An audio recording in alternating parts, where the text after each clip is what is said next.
Hello प्यारे बच्चों, welcome to our channel physics Patna से। बच्चों, आज मैं आपको एक बहुत इंटरेस्टिंग फैक्ट के बारे में बताने वाला हूं कि अगर किसी भी दो मीडियम का एब्सोल्यूट रिफ्रैक्टिव इंडेक्स आपको पता है तो आप किसी एक मीडियम का रिफ्रैक्टिव इंडेक्स दूसरे के रिस्पेक्ट में पता कर सकते हैं। फॉर एन एग्जाम्पल मैं आपको जरा बता दूं, अगर मुझे किसी एक मीडियम का जैसे ग्लास का एब्सोल्यूट रिफ्रैक्टिव इंडेक्स पता, अभी एब्सोल्यूट रिफ्रैक्टिव इंडेक्स क्या होता है?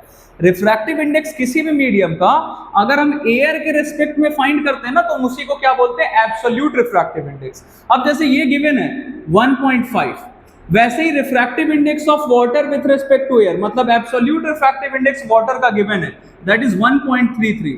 तो अगर हमें बोला गया कि refractive index of glass with respect to water निकालना है तो ये हम कैसे निकाल सकते हैं? बहुत छोटा सा इसका तरीका है बच्चों, बहुत आसान है। वो करते कैसे मैं आपको ये बता देता हूं, देखिएगा जरा। तो पहले मैं आपको जो फॉर्मूला हम यूज करने वाले हैं वो बता देता हूं। हम इसके लिए करते क्या है, मैं लिख के यहां बता देता हूं आपको, mu G by mu A, मतलब absolute refractive index of glass by absolute refractive index of water अगर हम कर दें तो हमें ये चीज पता चल जाएगा। तो आपको एक चीज आदत डालना पड़ेगा, यहां अभी तो फिलहाल मैंने एयर लिख दिया है, लेकिन जैसे यहां पे आपको एयर, यहां एयर नहीं लिखा दिख रहा है, तो अगर कुछ नहीं लिखा है यहां पे मतलब ये हमारा फर्स्ट मीडियम क्या है? एयर है ना। ये चीज आपको पता होना चाहिए। अब देखिए मैं आपको बताता हूं कि ये जो फॉर्मूला हम यहाँ पे यूज करने वाले ये आया कैसे।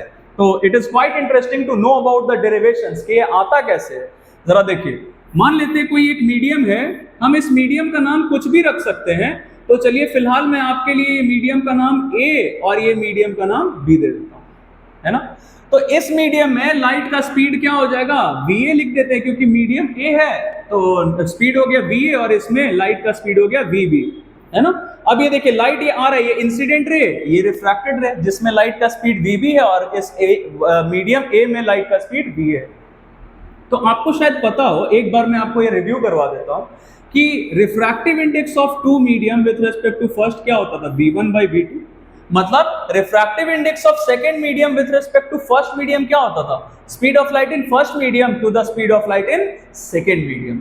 तो यहां से मुझे दिख रहा है कि फर्स्ट मीडियम कौन है? ऑब्वियसली ये मीडियम जिसका नाम हमने ए दिया है, कोई सा भी मीडियम हो सकता था यहाँ एयर होता, यहाँ ग्लास होता, या यहाँ वाटर होता, यहाँ ग्लास होता, कुछ भी हो सकता था।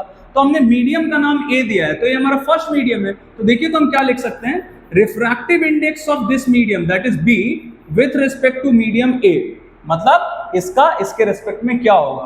तो फर्स्ट मीडियम इसमें कौन है? ये ए मीडियम। तो हम ऐसा लिख सकते हैं speed of light in first medium that is V A by speed of light in second medium that is V B. अब बच्चों मैथमेटिक्स में हम एक काम करते हैं कि ऊपर नीचे सेम नंबर से सेम क्वांटिटी से मल्टीप्लाई या डिवाइड कर सकते हैं।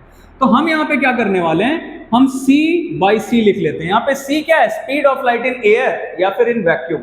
तो ऐसा लिख सकते हैं, ये चीज कट जाएगा तो वापस हमारे पास यही बचेगा, कोई चेंजिंग नहीं होगा, है ना।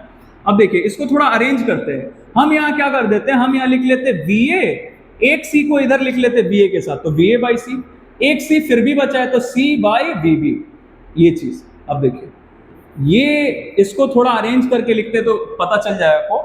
यहां से आपको दिख रहा होगा बच्चों, मैं एक चीज आपको बता दूं कि अगर किसी भी मीडियम का एब्सोल्यूट रिफ्रैक्टिव इंडेक्स है, जैसे यहां कुछ नहीं लिखा है मतलब क्या है? एयर, तो हम ये क्या लिखते हैं, इसी एक्सप्रेशन के अकॉर्डिंग अगर चले तो speed of light in first medium, तो यहाँ speed of light in first medium क्या? एयर, जिसको हम किससे डिनोट करते हैं? सी से, divided by speed of light in second medium, तो हमने यहाँ मीडियम का नाम ऐसे ही लिख दिया मीडियम, है ना, कुछ भी हो सकता है, तो c बाई वी मीडियम। अब देखिए जैसे c बाई वी मीडियम है तो यहाँ एब्सोल्यूट रिफ्रैक्टिव इंडेक्स आ गया इस मीडियम का, वैसे ही यहाँ c बाई वी भी दिख रहा है जिस मीडियम का नाम क्या है? b। तो c बाई वी भी है, तो यहाँ से आप इसको रिलेट कर पा रहे होंगे कि c बाई वी मीडियम था तो म्यू मीडियम आ गया, वैसे ही c बाई वी भी है तो म्यू b लिख सकते हैं, मतलब ये जो मीडियम b है इसका एब्सोल्यूट रिफ्रैक्टिव इंडेक्स, है ना। वैसे ही va बाई सी, तो अगर यहाँ c बाई va रहता तो हम म्यू a लिख लेते हैं, बिल्कुल ऐसे ही जैसे म्यू b लिखा है, लेकिन ये तो रेसिप्रोकल है ना उसका, तो va बाई सी है तो हम ऐसा लिख सकते हैं 1 बाई म्यू a, मतलब एब्सोल्यूट रिफ्रैक्टिव इंडेक्स इस मीडियम का a का। अब देखिए बच्चों हमारा रिजल्ट आ चुका है म्यू बी ए, मैं एक बार यहाँ लिख देता हूं, म्यू बी ए का वैल्यू क्या आ गया? Equal to mu B by mu ए।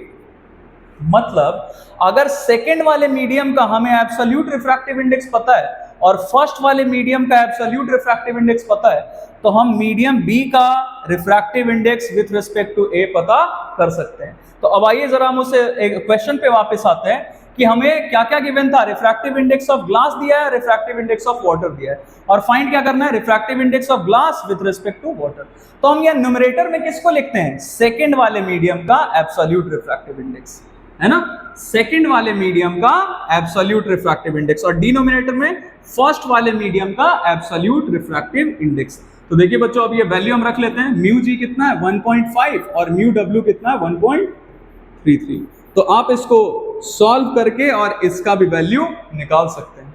तो आई होप कि जो आपको ये बताया है ये आपके लिए बेनिफिशियल हो, आपको समझ में आए, और अगर ऐसा है तो please do like our video and subscribe our channel and let others also know, ताकि उन तक भी ये इंफॉर्मेटिव वीडियोस पहुंच सके और बच्चों को फायदा हो। Okay, thank you very much.